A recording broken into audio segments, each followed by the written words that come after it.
38. He might be looking to bail here real soon. Southbound Blackstone.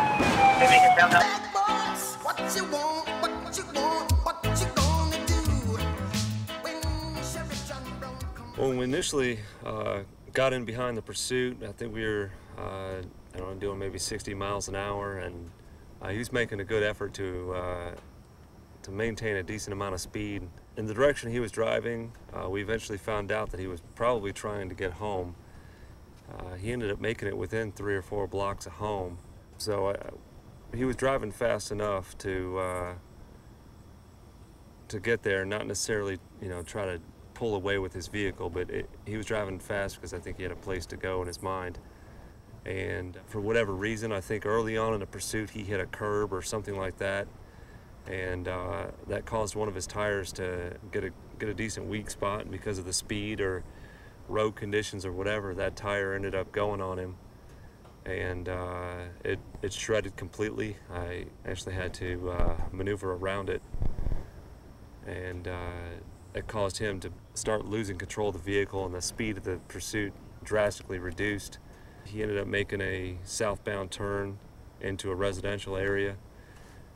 The road he turned onto made some pretty decent turns, and he wasn't able to hold any of the turns, and ended up striking a fire hydrant and taking it completely off the mounting. Check up.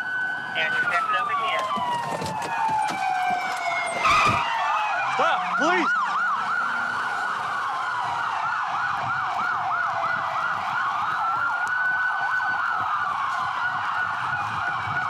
Stop, please!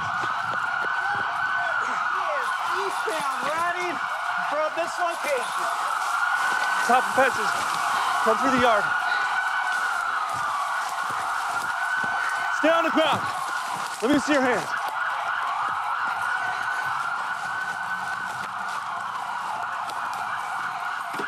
This foot pursuit was a little bit different from a lot of my previous ones in that my previous ones happened during the daytime. So at nighttime, you kind of have to change what you're doing just operationally, much less once you're involved in something like that. Obstacles pop up a lot sooner. You're not able to see them. Trees, you're in a lighted situation, and all of a sudden you jump over a fence and come through the bushes, and you're in a backyard and there's no light at all. So you've got to kind of slow things down and let your body sort of catch up and let your senses take over.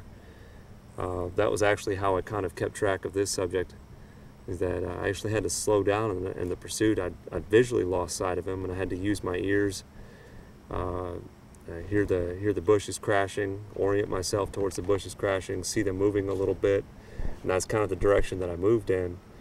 I kept coming up on fences, kept having to run through little bushes and trees, and eventually I found myself in the same backyard as him. I saw him, he turned around, saw me, didn't like the fact that we were in the same backyard. He thought he'd made some distance on us, and at that point, once he realized I was that close, he just laid down for me.